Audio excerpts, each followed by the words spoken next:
your MCs for this assembly. It is our pleasure to welcome you here this morning. I hope you enjoy the international cuisine and classroom sessions. Please rise for our chief guests.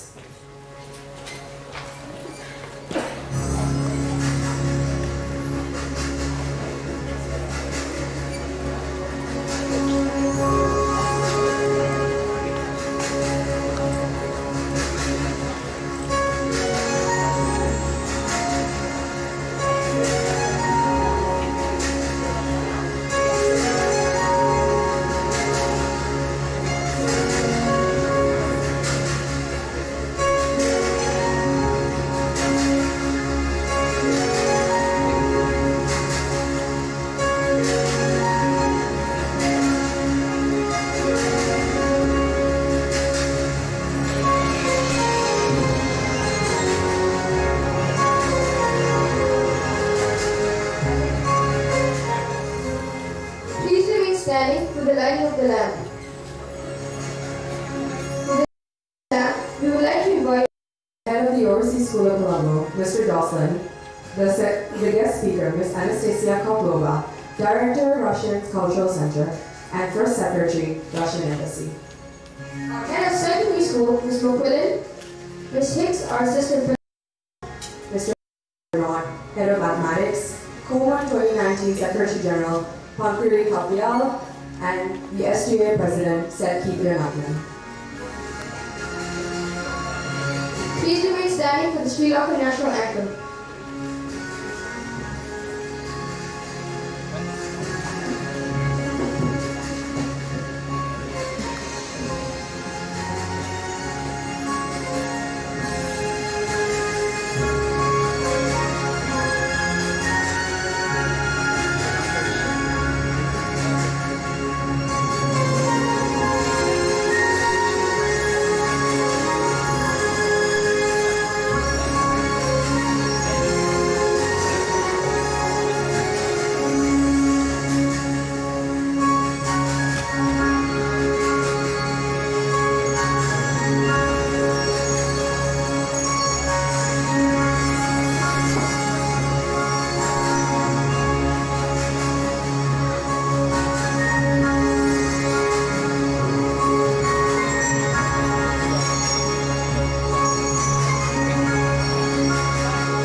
For the Sri Lanka National Anthem.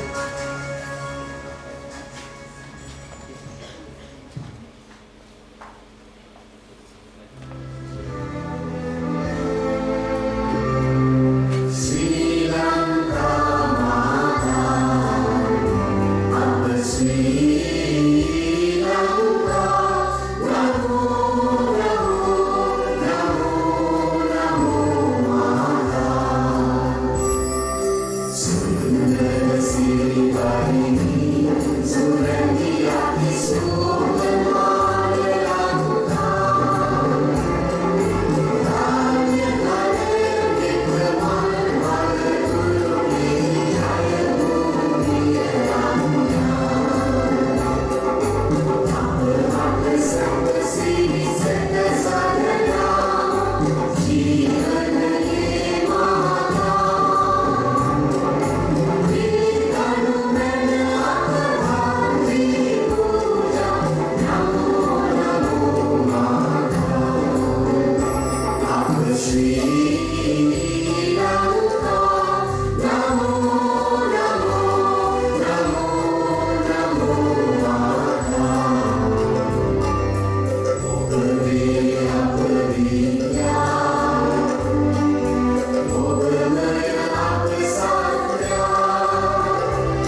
is green technology.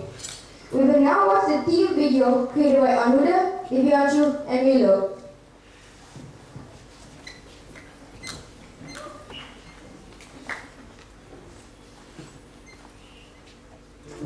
Planet Earth is 4.5 billion years old. Mankind, about 140,000 years old. Let me put that in perspective.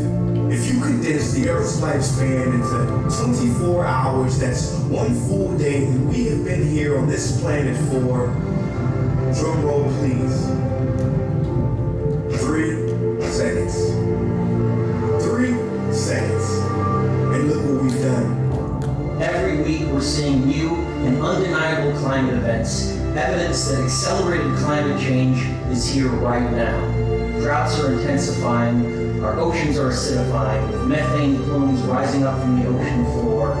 We are seeing extreme weather events and West Antarctic and Greenland ice sheets melting at unprecedented rates. 2014 will go down as the warmest year around the globe in recorded history. 2015 was the hottest year since climate records began. It showed this July was the single hottest month in recorded history. Australia swallowed through its hottest spring on record. Not known as a short-term trigger to a long-term global warming caused by humanity. Climate change is now affecting every country on every continent. Massive change is required right now, one that leads to a new collective consciousness, a new collective evolution of the human race, inspired and enabled by a sense of urgency from all of you. You are the last best hope of Earth. Our planet cannot be saved unless we leave fossil fuels in the ground where they belong. Use renewable energy sources that can replace what fossil fuels do right now. Renewable energy sources that maybe are driven by solar power or by geothermal power, those are some really exciting possibilities. And in that way, those technology solutions do offer opportunities for us fossil fuel free. The international community has recognized the crucial role of science, technology, and innovation as a driver for effective change. But our success in making a difference will depend on how well we can merge the worlds of science, technology, and innovation with the needs of the communities and people on the ground. Environmental problems have always been solved by technology, not by technology.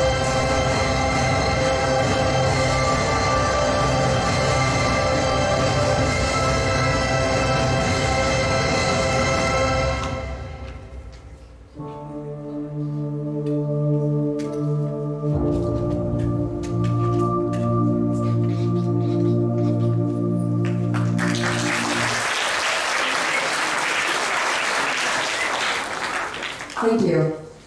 Now, I would like to introduce the DP1 Theater Group, consisting of Nehemiah, Desara, Seth, and Barat, will now present the collaborative piece titled T-0 hours. This original piece is inspired by this year's UNDA theme of green technology. Please enjoy the performance.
prophecy. Run, boy, run. We're not for society.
Battery low.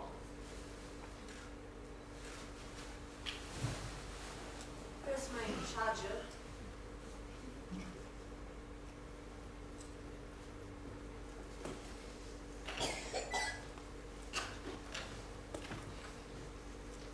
Oh! How long's that been there?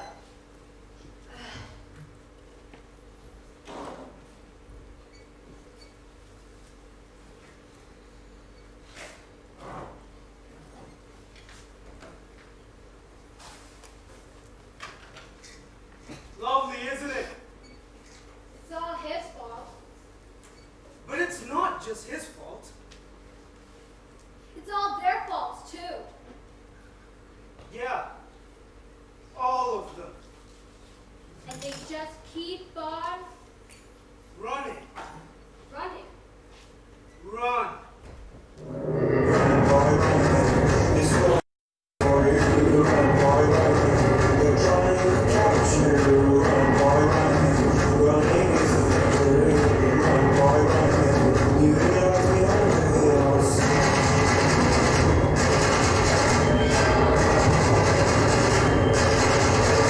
Run, boy, run. The sun will be guiding you. Run, boy, run. They're trying to stop you. Run, boy, run. This race is a prophecy. Run, boy, run. We're not for society.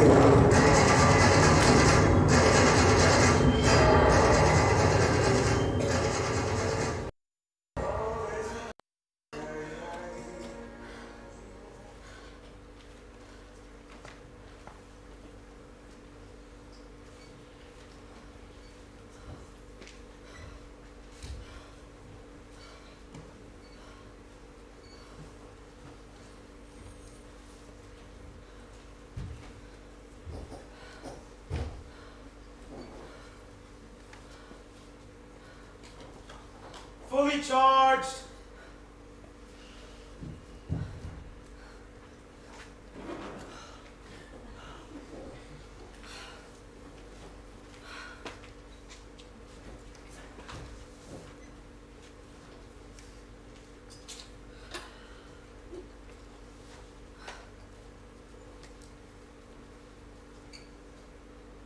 The time is now.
CP1.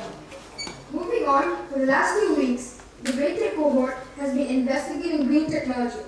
For the following presentation on geothermal energy has been created by Talia, Johnson, and Margot.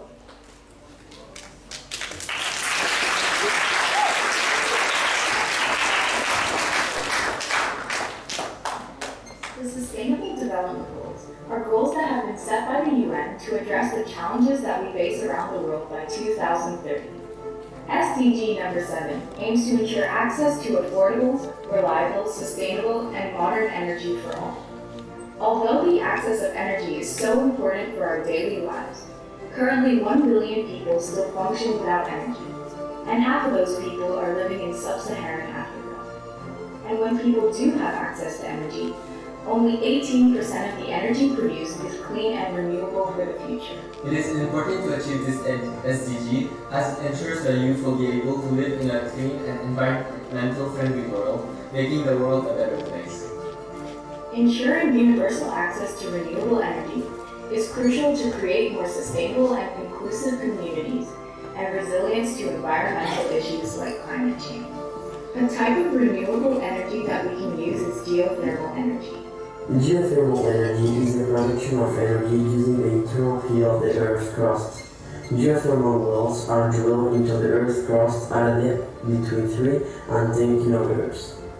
The energy is either directly extracted to heat homes and buildings or to produce energy in a geothermal power plant, which uses the heat of the Earth to create steam, which rotates a turbine that activates a generator, producing electricity. The major regions of geothermal development are in the most volcanically and tectonically active regions of the world. Well, it was amazingly effective. Their energy bills were a fraction of what they would have been if they would have used natural gas. It was more expensive to have it built and put in initially, but it paid for itself within probably 2 or 3 years. This energy is already being implemented in developing countries.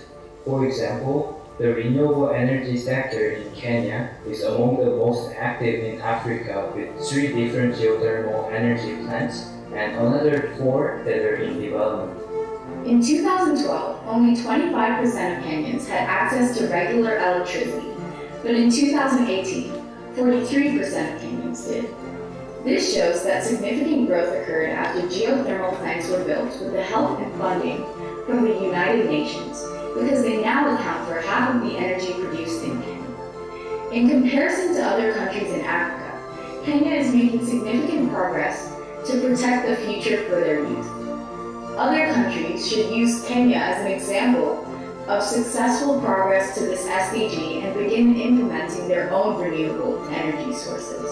As installing geothermal energy is expensive initially, responsibility also lies in more developed countries to help aid the initial production. This will help ensure that the youth have opportunities now, but will also provide them with a better future.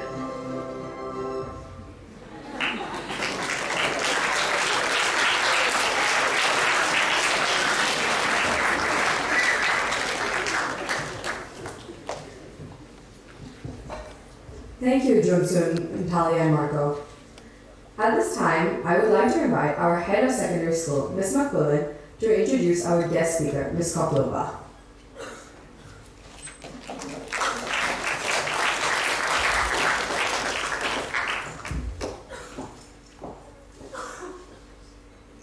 Good morning, everyone. I should like to welcome our guest speaker, Ms. Anastasia Koplova. She's head of the Russian Cultural Center in Colombo and the first secretary of the Embassy of the Russian Federation in Sri Lanka. Ms. Koplova was born in Moscow and graduated in 2008 in linguistics. She went on to take her advanced training in the Diplomatic Academy of the Ministry of Foreign Affairs of the Russian Federation. She's worked in the Center of Science and Culture in Nepal and more recently in India before moving to Colombo nearly 2 years ago. Please welcome her to the stage.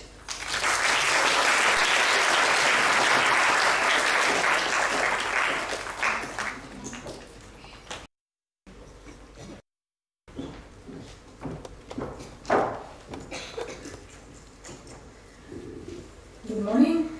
respected principal of the Overseas School of Colombo, Mr. Phil Joslin, distinguished administration, dear teachers, students and parents. First of all, I would like to express my gratitude to the Overseas School of Colombo and the organizers of today's event for inviting me to address you on the occasion of the United Nations Day on behalf of the Russian Embassy and its cultural section represented by the Russian Center in Colombo. Symbolically, the of our center, so the Russian Center in Colombo, are dedicated to strengthening of international cultural and educational cooperation, enhancing mutual understanding and people-to-people diplomacy between nations, and are generally aimed at the same common values, actually human values, but also shared by the United Nations Sustainable Goals 2030. Of course, all of you know that United Nations was created to promote international cooperation and to create and maintain international order, not to avail to happen once again such a disaster, planetary scale disaster as the Second World War was. At its founding, the UN had 51 member states and there were 5 permanent members of the organization. So one of them was Russia, so then time it was called USSR, and it was actually a different country, but generally, of course, you know that Russia mostly inherited all principal things from the USSR, including its permanent membership in the UN. Besides Russia, there were China, France, UK, and US. I'm happy to be invited here and to see how much is being done by the Overseas School in Colombo and by you, by the students, by the administration and teachers of the school to raise awareness of the importance of the United Nations Sustainable Goals 2030. I also know that there are a few Russians here, and since that I would like to use the opportunity to share what is being done by Russia nowadays to participate in the reaching of these, in achieving the goals pointed out by the United Nations by 2030. Russia is a huge power and actually it is the largest country in the world by area, covering more than 1/8 of the inhabited area. It is rich in natural resources, moreover rich in history, cultural and tradition, showing vast scientific and economic potential and strongly aimed at sustainable development in modern global multipolar world. Following the UN Sustainable Goals 2030, Russia is the sixth largest producer of green renewable energy in the world, so the current moments. Mostly it is hydroelectric energy. The essential necessity of global transition towards green energy sources has become obvious for all the countries in the world, of course including Russia. And it is brought Russia to be currently planning to develop all types of renewable energy, not only hydroelectric energy, which is popular and mostly developed right now regarding the green energy in my country. So that thing is strongly encouraged by the Russian government. And reciting President Vladimir Putin addressing the jubilees of the anniversary 70th UN General Assembly, I would like to highlight that what we need is an essentially different approach. One that would involve introducing new, groundbreaking, nature-like technologies that would not damage the environment, but rather work in harmony with it, enabling us to restore the balance between the biosphere and technology upset by the human activities. So, implementing Goal 9, over the last decade, Russia has focused on further development of its infrastructure as well. Contributing, of course, into development of the global infrastructure of the world. which has been brought to life and largely motivated by such major world-scale events as Winter Olympics Games in Sochi in 2014 and of course this year FIFA World Cup, contributing into balanced infrastructural development of the region and allowing the international community to realize the whole spectrum of opportunities offered by Russia. I would like again to recite a very essential point from this address of my President to UN General Assembly, saying that we are all different, of course we are, and we should respect that. Nations shouldn't be forced to all conform the same development model that somebody has declared the only appropriate one. We all have our own way of life, our own cultural, traditional approach, but to live in harmony, we should respect this, we should respect each other. What we actually propose is to be guided by common values and common interests rather by ambitions. And relying on international law, we must join efforts to address the problems that all of us are facing and create a genuinely broad international coalition against common threats. It is indeed a challenge of global proportions, and I'm confident that humanity does have the necessary intellectual capacity to handle it and to respond to it. Russia is confident of the United Nations' enormous potential, which should help us avoid a new confrontation and embrace a strategy of cooperation by working together, make the world stable and safe, and provide an enabling environment for development of all nations and peoples of all the countries all over the world. All of us have friends and have partners, so I'm happy that I can address you here at the stage of the Overseas School of Colombo and share information about Russia, because I know that though my country is quite popular and huge and it appears in the newspapers almost daily, still it somehow stays a sort of enigma to many people all over the world. So I would like also to use the opportunity and share the impression of modern Russia with you, showing you a short, just 2 minutes video of aerial view of its capital, Moscow, for you to see that it doesn't only have great cultural diversity and it is beautiful, it's modern, and it could even be called cool.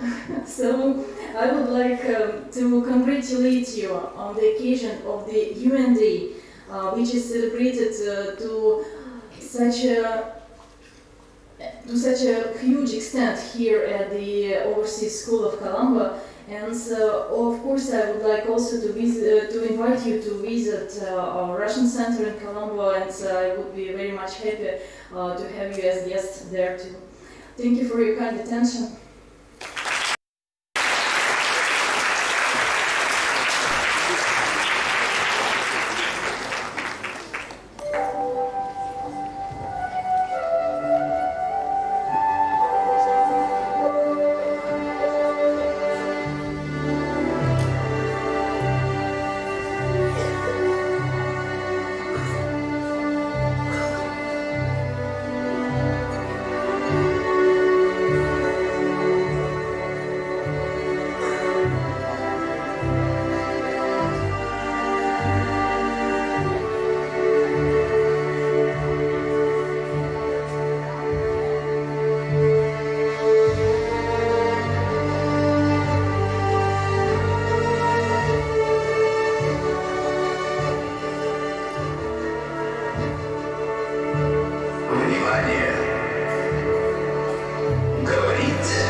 Thank you, Ms. Koplova.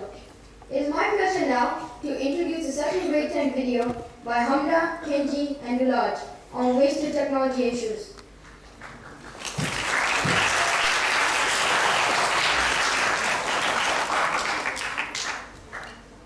Waste energy is a term used for one of the various forms of affordable green energy.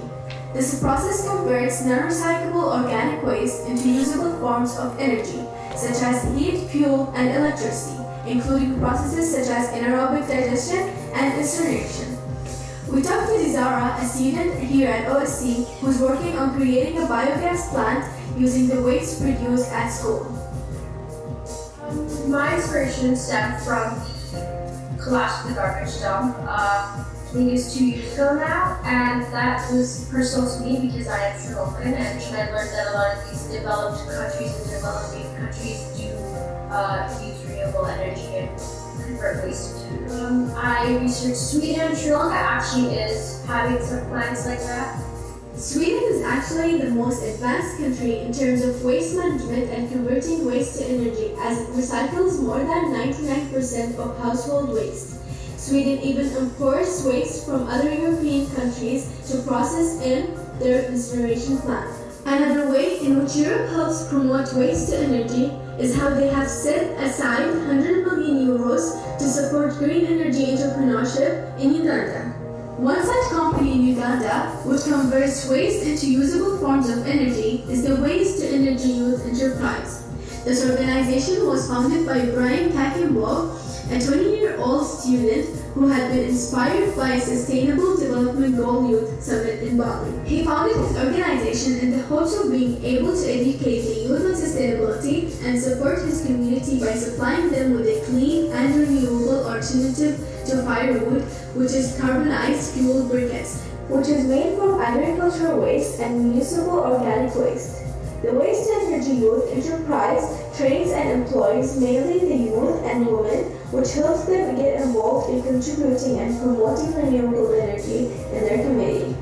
By growing their own industry of fuel made with waste, the company is not only able to provide direct jobs to 80,000 young men and women, but it can also help supply others with indirect jobs such as garbage collectors and farmers, helping boost their own sources of income. In a pilot study done in a Ugandan high school, there was a huge success with integrating the briquettes rather than using firewoods, which allowed them to save up to $2,800 US. To worry about finding a place for waste, right? That's a huge problem, like landfills and all that. Or rather, if we extract energy from another source, which means we don't have even that much of food. For example, Sri Lanka heavily depend on food, right? As a result of that, it becomes more clean.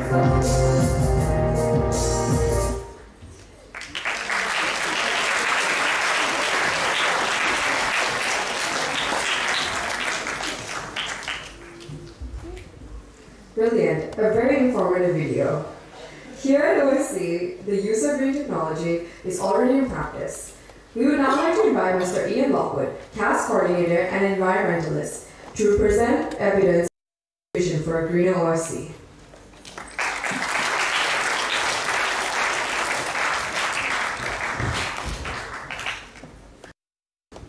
All right, thanks very much. Thanks, Ms. Jasmine and the Co-MUN group for bringing me up.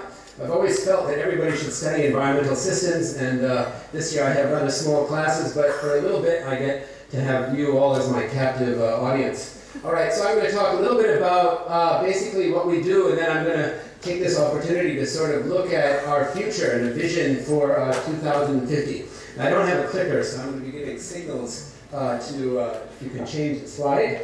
Right, so now, you know, we live in a really exciting time, and if you have been looking at the news and if you've been down in the city center, you'll see how changes are happening.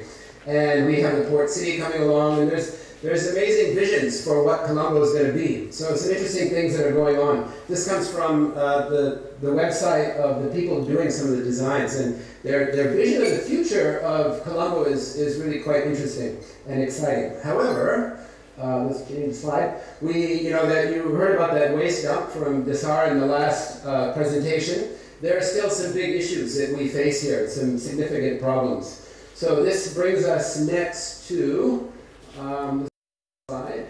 A little bit sort of looking to the future. What do we know? So before we go on, I want to just, the Sustainable Development Goals look at 2030 as sort of a target year, but I want to look at 2050. That's kind of mid-century. I was talking to my DP2 students. They're going to be 50 years old at that time. They were having a difficult time imagining themselves to have kids, having kids, having jobs, but it's going to happen. It's rather inevitable. And so let's look at 2050, a little bit about what we know, what we can expect. Okay. Well, our populations, we're pretty sure, are going to go up to between 9 and 11 billion people. That's pretty certain. That's not going to change. We know it's going to happen. For the most part, people are going to improve their economic lot. Right? That's a good thing. There's still going to be some economic disparity. That's something we're concerned about. People are going to live longer. The chance of most of you kids living to at least 80, 85 is actually really good. So there's never been a better time to be a human from that point of view. All right? But we're going to have a warmer climate, and there's going to be an unpredictable, unpredictable sort of climatic situation that I think you're aware of. The age of fossil fuels by 2050, we're pretty sure that's going to be winding down. For one thing, we won't have much of it left. But on the other hand, we would have, hopefully, we're going to be developing some other technologies by that time. So I'm an optimist in that. I don't want to say that it's all going to come to an end because the fossil fuels are going away. Drinking water and adequate food are going to be significant issues in many places in the world. How that's going to play out, we aren't really sure. And this idea of the circular economy is a big sort of idea in people planning for the future. I'm going to be talking a little bit about it, and I'll give you some details of it coming up. But that idea is going to basically guide how we organize our society. Let's go on. Oh, yes. Last but not least here. All of you are going to be important players in this. So your role, all of you, regardless of what your age in this room, you're going to be an important player in this new world that we're sort of going into now. All right. So the idea of sustainability, you hear this word a lot, and I think we have to be careful sometimes with some of the words that we throw around. But probably there is no important concept for us to really be sort of using as a guiding principle for what's coming up ahead of us. And you'll see the graph, the Venn diagram on the side looks at it in terms of these three components. Sustainability rests somewhere between sort of environmental balance, society, and our economic world. So sustainability is an idea in there.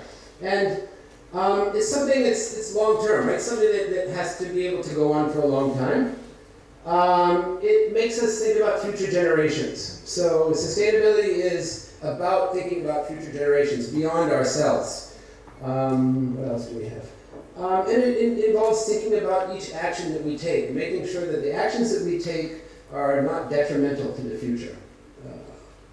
Right, and I think that's there. Again, notice the focus on needs. I have a big discussion in my classes about wants and needs. I won't go on into that right now, but we focus on needs, making sure that we meet basic human needs for all populations. And then recognizing that we are, of course, one species of many species on this amazing planet. Okay. Right, so the circular system that I wanted to talk to, and sustainability, remember, is this big concept. We're going to be moving towards this. And it's already, I think, to be optimistic, we're actually doing it already in many places. But there's a lot of work that needs to be done. And we are basically, for the most part, we're in a linear system right now. The way we consume, the way we produce and consume, we use things and then we throw it out. And that's got to change. And it's got to change for all kinds of reasons, but this is something that by 2050, I think you're going to see this taking place. So in a sustainable circular system, basically there is no waste, and that's one of the reasons we want to model our human societies on natural ecosystems. And the idea of waste actually goes away. Everything is goes back and is used again. And if I talk to my students sometimes about even things like toothbrushes and cans of spray deodorant. All of those things, we need to rethink how we make them, how we consume them. all of those basic things, and a lot of the things we consume, the kind of actions that we take, all of that has to be rethought in this exciting time. All right. So what are we doing now at OSC? Well, let's go through some of the pictures. You can see that we've got a recycling program, and you see our kids going around every day. In fact, I was going to ask, can the recycling students, if you've been in the recycling group, can you all take a moment to stand up? Whether you're in it now, this semester, or in past semesters, we've had a lot of people in it. Right? Great, give them a round of applause. So these fine young students, every Thursday afternoon, come around to the classrooms and they, collect the paper, and we actually sell that to a scrap dealer. We keep track of that. Let's go through some of the other pictures. We keep track of that. We use that money, and you're going to see what we've used some of that money to invest in. But we're doing more than sort of cleaning up people's trash. We're really trying to raise awareness. We're trying to raise awareness on people reducing how much they produce. And one of the things that we came up with is this campaign to reduce, single-use products. And if you come to OSC 3 years ago and visited our canteen, you would have been given one of these disposable cups. You would have had your food may have come in a box, plastic bag, that kind of thing. So we've really worked hard to do that. We've made progress on it, but every once in a while I'm reminded that we need to keep reminding our community that this is something that's a really important aspect of what we do, and not using those disposable items. Okay, let's go on to the next one. Yeah, this is the separation of items. I put this up here because we actually need to, I need to solicit your help in this. That is, we have these containers around the school, but we're having a big problem with people not separating their waste. And what's happening is we're getting food in the plastic, and plastic in the food, and paper mixed in with everything else. And so that's one of the things you're all involved in as a community, and we're really working hard to try to do that. And Devin, our student leader, is going to be doing something more with this semester as this CAST project, really trying to find better ways for people to more effectively separate their waste. Because in terms of better management of our waste, it starts with separation. We need people to separate right from the beginning. All right, what else do we have? And our students have also been going out in the community, and so in our geography classes we've been going out and studying, talking to some of the local scrap dealers, finding out a little bit about what happens when they take in paper, when they collect tin cans, those kinds of things. So it's been really interesting. We've done some very interesting studies over the last couple of years. What else do we have? And there's some of our last year's group doing the recycling. That's a scrap dealer just down the road that we sell our things to. So we actually make money. We're a service group that makes money. And another thing that we've looked at is energy, right? And so I've had a chance to talk to some of the board members, and we're working with them to try to really bring in solar panels for the school and do net metering here. And we hope that that's going to happen in the coming years. We're looking basically, the problem right now is technical. That is, we need the roof to be able to hold up the solar panels in the gym. But we hope that in the future, again, by 2050, this is going to be happening. All right, let's go on to the next one. Now, one of the most exciting things, you can put up both pictures, that just happened like 3 days ago, on Wednesday. Let's put up the other picture because it shows, this is what Desara was talking about, this biogas plant that we went to visit. And this is going to, the idea of this biogas plant is it's going to be a place for us to take our food waste. So when you scrape your plates in the kitchen, or so in the canteen, the idea is that food waste is going to be brought over here. It's going to feed this wonderful machine here. And it's got a biodigester in there, and it's anaerobic digester, and it produces methane as a byproduct of that. And that can be used to cook. So we hope to do some cooking, like make some popcorn in the afternoon on the biogas cooker, and maybe sell that for a small fee. But it's exciting that we're sort of moving forward with it. And it actually started, Miss Dalan's class, I think grade 5, and Mr. Scott a couple of years ago, the current grade 9s, it was in their class. Some of those students actually proposed this project. And so we finally, then Desara did something with it as a personal project, and now we put the recycling group, this is where our money has gone, by the way. This is, we put up the big chunk of the money for this. Schools helped us out, and we've been able to invest in this system. So we will, hopefully your science teachers will be taking you over here for you to see it. And we're also going to figure out a way for you to come and feed it personally. All right, let's go on. Okay, so what are the challenges that we need to address, I think, on the campus? Let's just go through these rather quickly. I'm running out of time. You know, I mean, in the future, we're looking at, you know, what is this campus? If you try to imagine what is our campus going to look like in 2050, I think we could be, it's pretty fair to say that we're going to have to redesign it. It's going to have to be redesigned at some point over these next, you know, coming decades. And that environmental and sustainability issues will be at the core of what we do. And we'll want to preserve our campus green spaces, okay? By 2050, we should be able to generate most of our energy from renewable sources. And that's already being done here in Sri Lanka at private houses with photovoltaic cells. But with biogas, we think with photovoltaic cells and biogas, we probably, when you come back, those of you come back to visit the school with your kids or grandkids, let's hope that we've got this system going. By that time, you know, Colombo should have a system of mass transit. They're planning it right now, right? And hopefully that's going to be powered not by the coal plants up in Kalpitiya, but by solar and hydro-powered sources. And, you know, if you live nearby, you'll be able to walk or take bicycles. But personal vehicles that are there they'll probably still be there, but they'll be almost all electric or hydrogen cell, maybe a couple of hybrids left over at that time. Food consumed will be sourced in Sri Lanka, so eating locally. Right? Campus waste will be processed, recycled, and reused on site. So that's kind of our goal. That's where we want to be. Right now, we send away a couple of truckloads, I think a truckload every week. And what our goal is going to be zero waste. And we'll be self-sufficient in water. We pretty much are already at this stage. And sustainability, I hope, in 2050 is going to be one of our core principles, along with unity and diversity. Okay, and then the last thing I put in is hopefully we're going to be a green school by that time. It's something that a lot of other schools are doing right now, something we need to look towards. All right, I think that is it. That's why I'm more excited.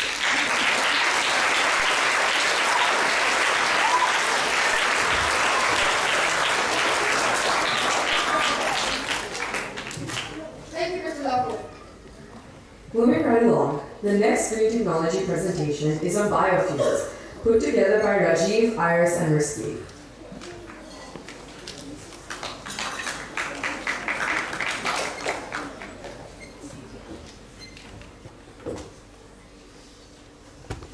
Within Sri Lanka, current energy producing methods are thermal and hydropower. The problem with this lies more specifically with thermal energy. Sri Lanka's utilization of thermal energy is emphasized on both coal and oil. This means that there needs to be a substantial amount of these finite resources in order to match the current demand. This results in large deforestation and agricultural clearings in order to excavate crude oil and coal. In addition, the output of thermal resources emits significant amounts of carbon monoxide, which is bad for the environment and human health.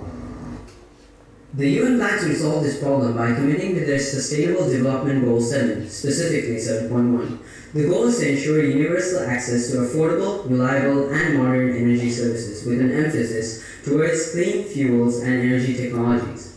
They state that by 2030, there is going to be a substantial increase in the share and improvement of renewable energy, basically insinuating a change from current energy-producing methods to renewable energy. One of these renewable energy options is biofuel. Biofuel is a fuel produced from renewable biomass, which when burnt, according to Asia Cleantech, releases 15% less greenhouse gases than gasoline. Examples of biomass would be wood, crops, alcohol fuels, and other natural resources. Biofuel has many different uses in the energy industry. It is primarily being used in gas and petroleum through ethanol dilution.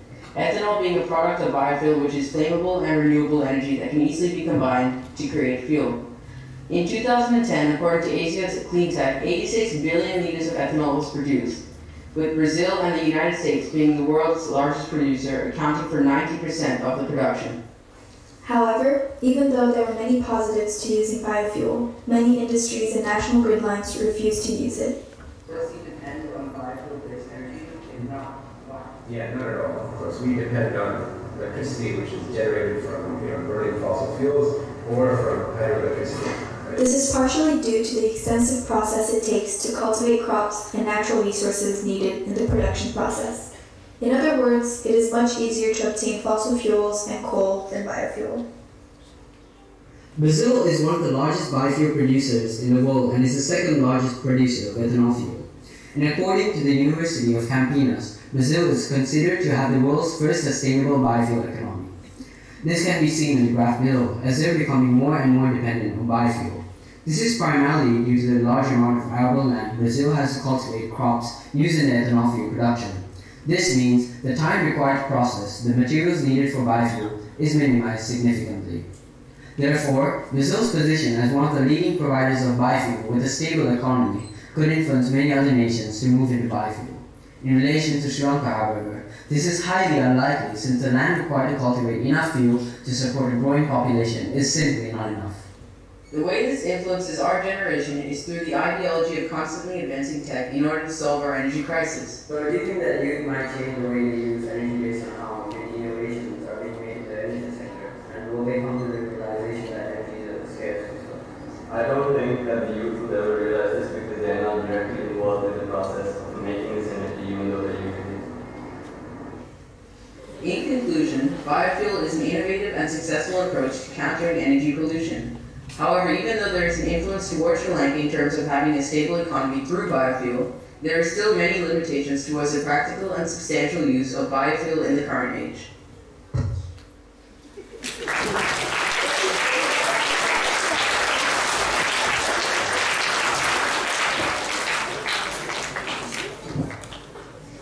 Thank you, Rajiv, Iris, and Risky. We would like to call upon the Under-Secretary General of Comun 2019, Virathi Hours, to initiate the celebration of 25 years of Comun.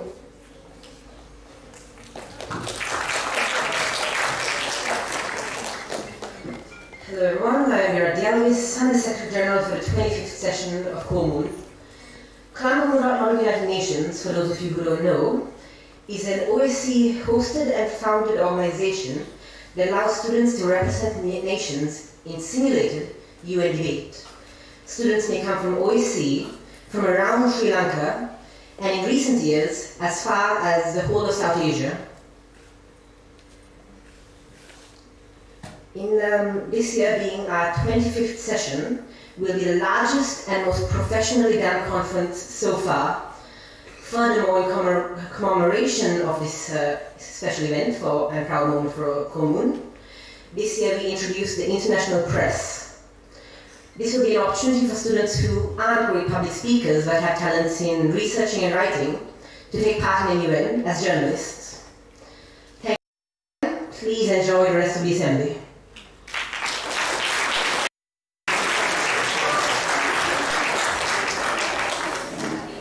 Thank you, Under-Secretary General. DP students Asha Abraham and Rashmi Bopidia will now present a musical interlude. It is called Afan Chaka.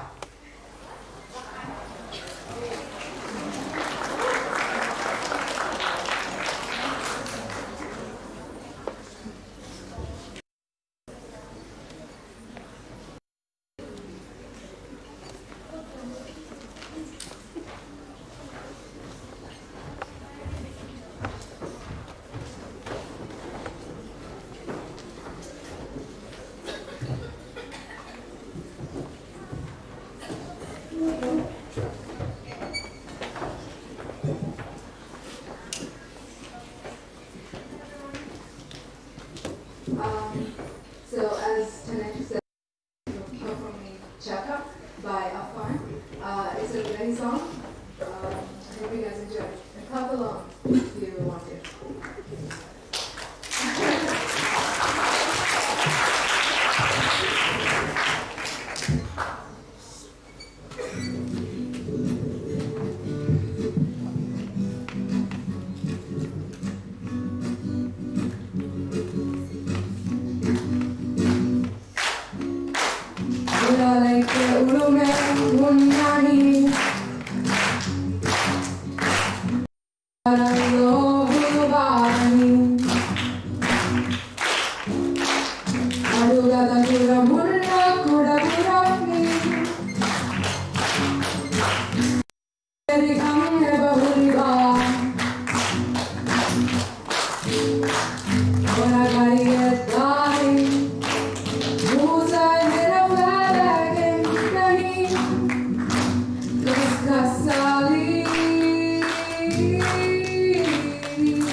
Last but not least, Martisha, Harry, and Kevin discuss electric transportation.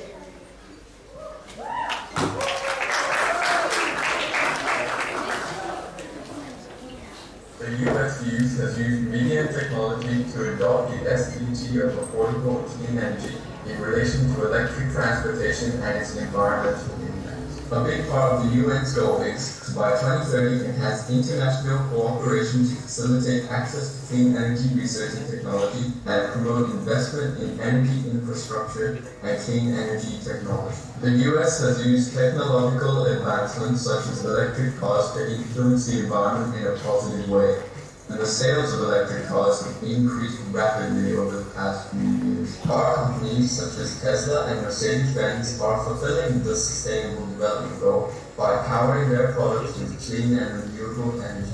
In the US, charging an electric car is usually about 50% cheaper than fueling a gasoline-powered car.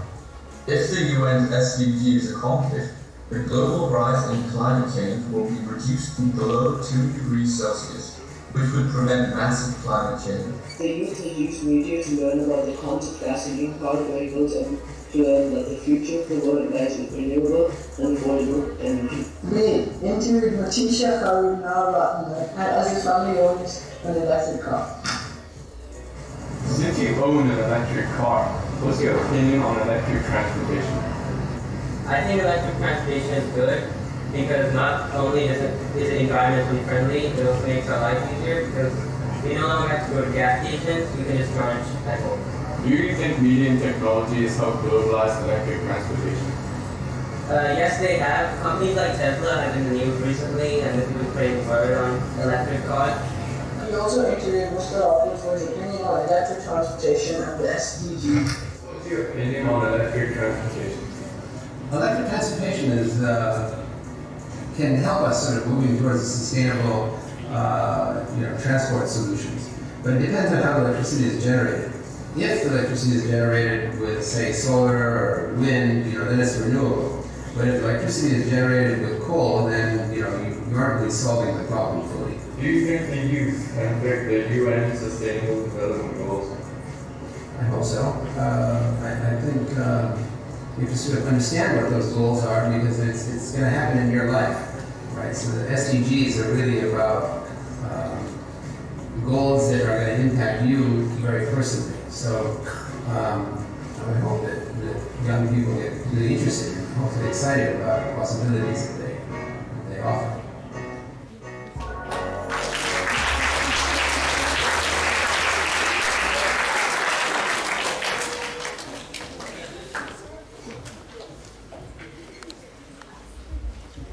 Thank you, Latisha, Harry, and Kevin. Thank you all for being such a wonderful audience. With this performance, ladies and gentlemen, the 30th UNB session concludes. I wish you all a pleasant day. I would now like to request Mr. Dawson and Mr. Lavernot to escort Ms. Koplova to the conference room.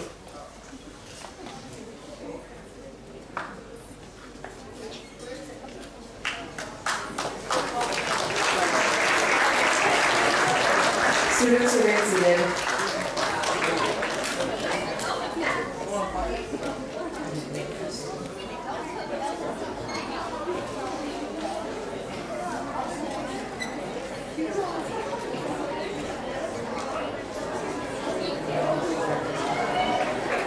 I would now like to invite Mr. Turner on stage to leave a few words.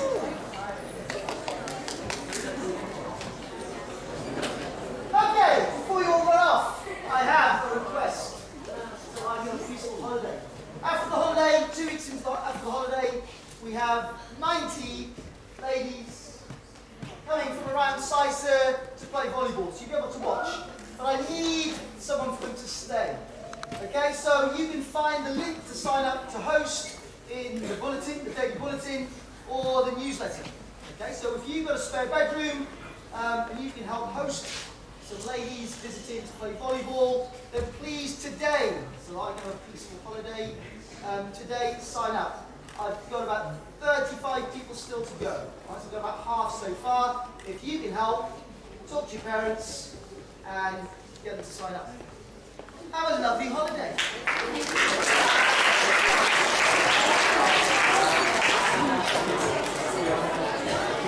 I would now like to request Ms. McQuillan to close the session.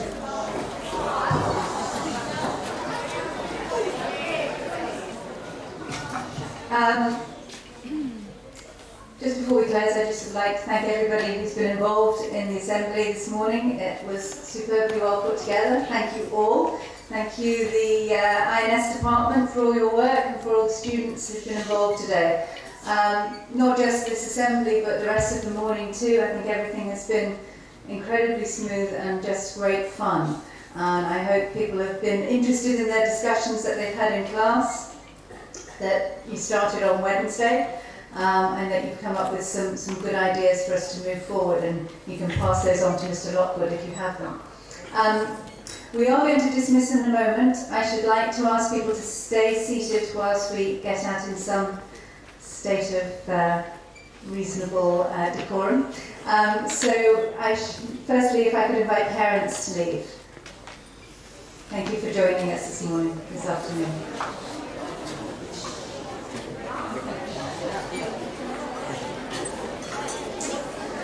And remember, we finish at this time, so it's start of our holiday. I wish everybody a wonderful week. Hope you are returning to us rested. Just before you leave, and as parents are leaving at the moment, I have put a notice. Just before you leave, there is a notice in the newsletter today. Please remember that your interim reports get published later today. And so that will be a nice way to start off the holiday, to look at all your progress thus far. Keep an eye out for that. Okay, let's start with our seniors. Grade 12, head on.